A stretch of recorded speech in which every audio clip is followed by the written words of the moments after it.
Monica Carr Show. The Monica Carr Show.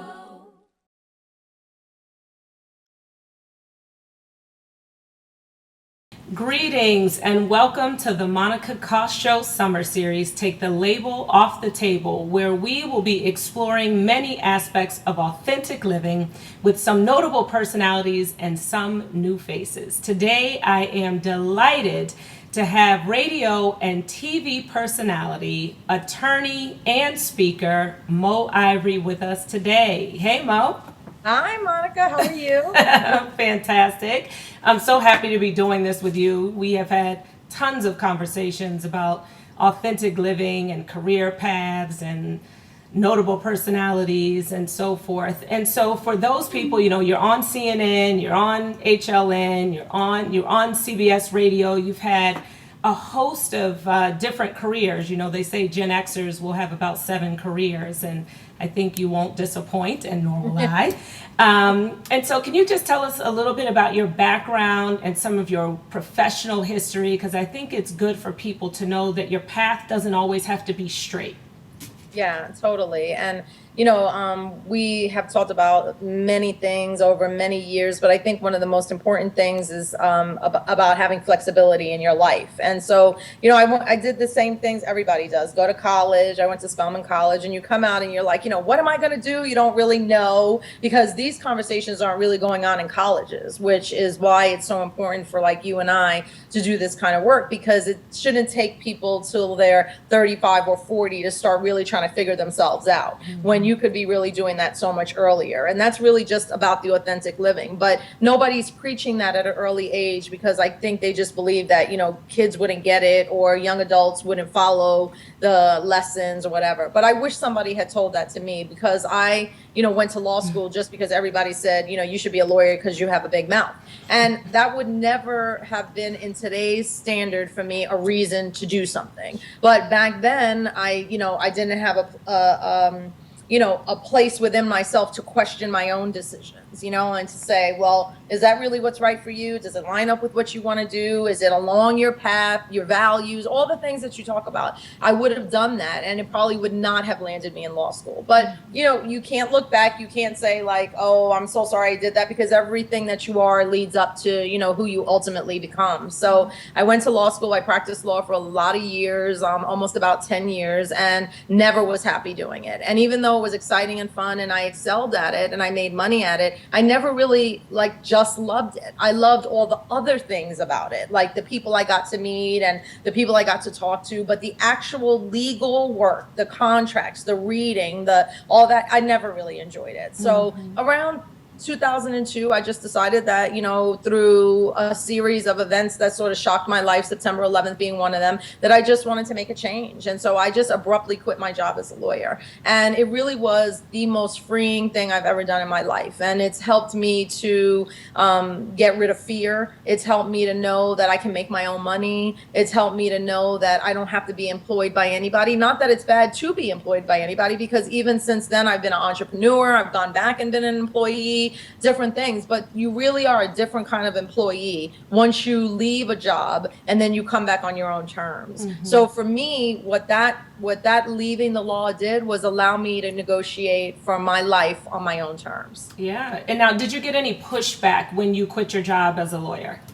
Oh yeah, it was it was definitely my ex-husband pushed back in our marriage, of course, because it's like all the things that people feel are uncomfortable start to come up, right? And then that only forces the people around you to deal with their own decisions and the things that they're doing in their lives. Because a lot of times when you're surrounded by somebody that's doing courageous things or is taking chances, it makes you feel like you're not taking chances. Sure. And it kind of makes people around you feel like they don't want to be on your support team, because it only shines a negative light on what they're not doing in their own lives. So yeah, my parents thought I was crazy. My father still to this day tells me that I should get a job at the district attorney's office because it's safe and secure. And so, I mean, it's always been that way. But when you know that something is right for yourself and that you are in the place that you, and all of those things that you always want to feel about something begin to happen without even trying to make them happen. Like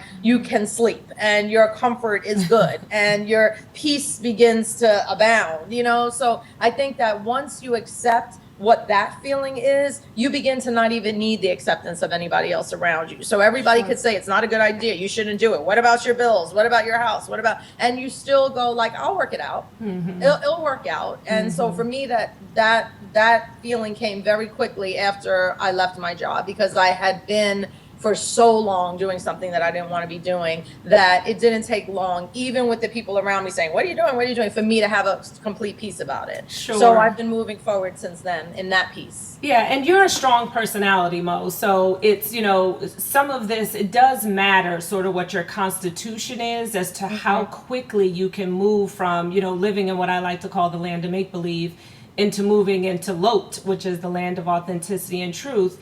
Have you since sort of, you know, maybe say mid 30s up to now, have you ever fallen sort of back into the pressures, whether it be job wise or otherwise, of living into the expectations that other people might have for you? I think that you can always be pulled in, because there will always be things that come along that can pull you in. I mean, I to this day get calls from legal headhunters, and sometimes they're for triple what I'm making at the current moment or whatever it is. But I say to myself, like, I'm not going back there again, because then it only moves me farther away from the place that I want to be, whether that is emotionally or job satisfaction wise, or even financially. Like we all have financial goals too. Like just because you give up a cushy job to be an entrepreneur doesn't mean you give up your financial goals. It just means you have a different path to getting to those financial goals. And so I think that, when you say like I'm a strong personality, I think that it does matter what your constitution is, but I also think that we talk ourselves out of stuff that if we just stuck to what we know, we wouldn't like have to keep revisiting things over and over. You know, like how many times have you had a girls get together at your house and you'll have a friend who will say like, I'm gonna do that. I'm gonna do that. And then the next year at the girls get together again, she still hasn't done it. And she goes, I'm gonna do that. I'm gonna do that. And then 5 years later at a, divorce party or at the birth of a baby, she still hasn't done it. Sure. Because she keeps talking herself out of it, and she keeps talking herself out of it. And if she would have just taken the leap the first girls get together, she'd be 6 years into the business. And so then, that might, do you have accountability partners, or do you talk your own self off the ledge, or do you have sort of like a village or anybody that sort of helps you in those moments, or have you just become so accustomed to talking yourself off the ledge? No, I mean, I definitely have friends that I call to talk me off the ledge. But as this process has grown in my life, it's less frequent, because I've accepted that I could lose this job.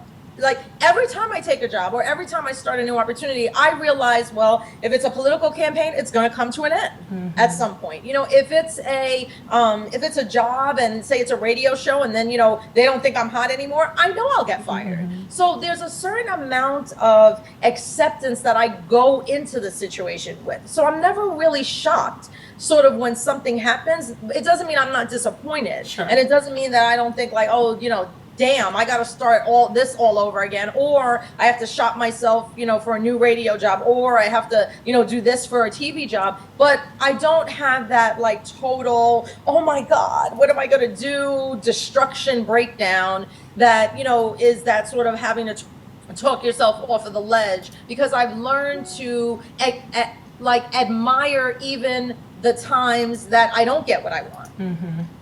And so those times make me go, there must be something that I should also be doing more, or, well, that just wasn't for me. Like I've gotten a certain acceptance of the failures that are going to come along with the successes. Sure, absolutely. I think that is so critical. And so now that, you have a national presence, but probably international with some of the TV stuff that you're doing, does that have any bearing? Like, does that sort of fit right in with who it is that you are? Have you had to make any tweaks around that, doing that sort of thing? Oh, definitely. I mean, whenever you, are working for a big conglomerate, or if you're working as a guest on, shows, you have to fit into, you got there in the first place because there was a mold that they wanted, and I mean, that's just the truth about anything. So then you have to sort of fight the stereotypes of just that mold and try to make people aware that you're more than like just that mold. And so specifically, I don't want to be called in every time a Black boy gets shot. Like I don't want to be the only don't want to be the commentator that they only call because Donald Sterling made a racist remark. I want to be able to comment on, the baby left in the hot car, or I want to be able to comment on, legal things that happen. So you definitely get into positions where you go like, wow, I'm so happy I'm in. And you're like, oh my God, I'm going to CNN and I'm in and I'm being shown every Sunday. But then there's also those little fights that you're having on the inside where you're trying to make sure that people understand the full breadth of your brand and what you're able to do and what you know. So, I mean, I think always we're a society that wants to put people in a box. Sure. Right? Right. Like, like you're a Black woman with a short haircut. I mean, like that's your box, right? And then you go beyond that box and then it's like, okay, well, that doesn't automatically mean I'm this, or that. Or, like it's always that way. So I think we're always fighting, even when you date somebody new, people will be like, well, why is she dating him? Or what choice was that? So they're always like, that was a bad choice. They don't know a thing about it. Yeah. They don't know if it was a bad choice, but they just it's so much easier for people to just put you in a box. So I think that challenges will always be there. And I think that if you accept that every time you get somewhere, there's going to be something that is going to be waiting there for you to be challenged with, then you can accept the challenges and be like, okay, how do I navigate this? Yeah, absolutely. And, most people know you sort of in the larger world as, a feisty, opinionated person. What are some, I know the other side, but what's something about Mo that maybe the general public might be surprised to know? That I cry very easily. That is something I don't think people would think. I don't think people would think that at all. And I don't think people would think that I'm very emotional, but I am. I had to very carefully navigate my first meeting with Trayvon Martin's mother. Sure. And I had been in the room with her several times. And there was opportunities for me to get that interview. And there were opportunities for me. And I just couldn't emotionally handle it. And I had to wait because I did not want her to become, I didn't want to ignite her emotions. Like I felt like the last thing she needs is a reporter coming over to her or somebody doing an interview, making her cry more, So as a mother, I just felt that pain so deeply and covering that trial so much, I felt like he was my child, and it took me a very, very long time to come to her. And then one day I was forced to because I was hosting an event and she was getting the award and I had to present the award. And so I had to tell her that story about how I could never come to her. And she ended up, I could cry right now in this story. I mean, she ended up consoling me and saying, it's okay to be emotional. Cry for my son, cry for him, please, And I think that, people just wouldn't think like when you interview people every day that there's a whole nother side that makes it hard to go into the interview as just a human being, Yeah. Absolutely. Well, something else that I would say that I would want people to know too is that you are a very generous person when it comes to your resources and contacts. When you believe in, in the person, in the process, you are not a me person. And I don't know if that's something that most people would know because you don't talk about it, right? But you certainly do that. And, when we talk about putting people in a box, it's, again, part of the reason why I do this work is trying to help people take the label off the table. That A doesn't equal B, that being a notable personality doesn't mean you're successful, that driving a big car doesn't mean you're wealthy. And so we just have to dig a little bit deeper into the truth to get past these labels.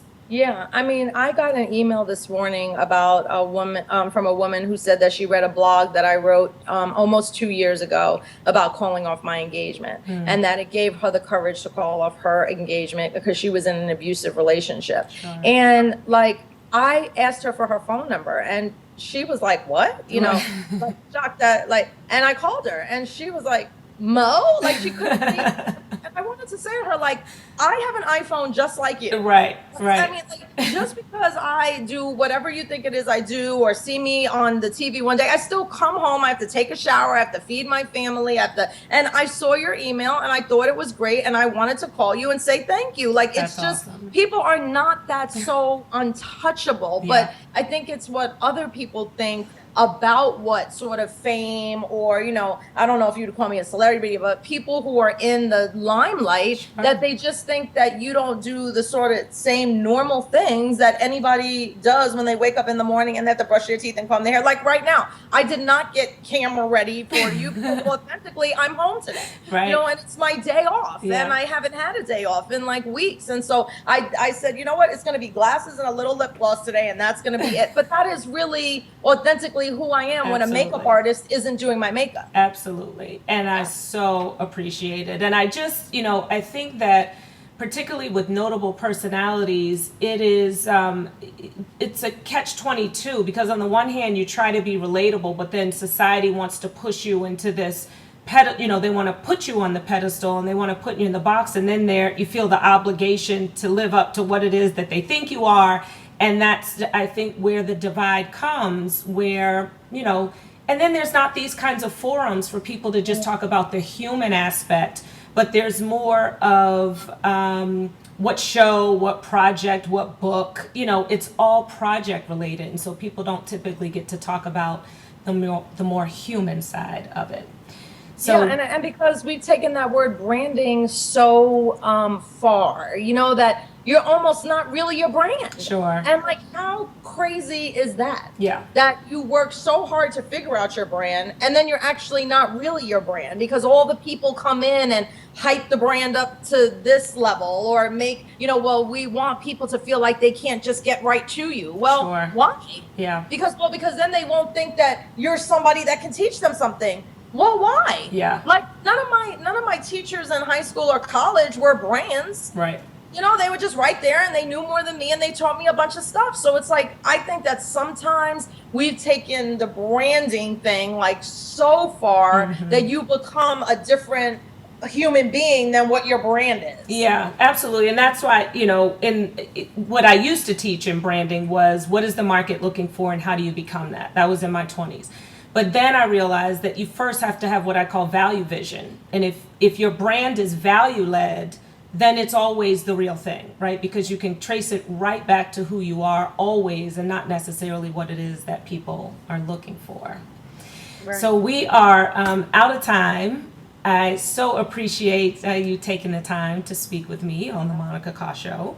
Summer series, New Levels. Nope, take the label off the table is this series. Do you have any final thoughts before we close? Yeah, I just want to say that I'm really proud of you and your journey and your book and your show and everything, because I think it's just a product of like growing up and growing into yourself, and this is exactly like what we were talking about today right here, about like just being who you are. This is who you are. And what people can learn from a person like you or me is that you really can have a life inside of your life. Like, you don't have to have a whole nother life from the life that you want to have. Like, it can be your life. And so I just, I'm glad that you're on the East Coast and I'm down south, and there's other people other places, because there's not enough of us that can spread that message. Yeah, it's a movement.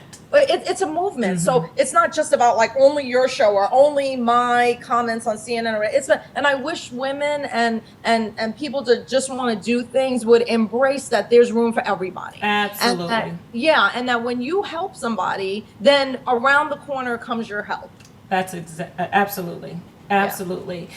Well, thank you so much for tuning in, and thank Mo Ivory, TV and radio personality, attorney, and speaker, for joining us today on the Monica Kah Show Summer Series. Take the label off the table. Until next time, dig in.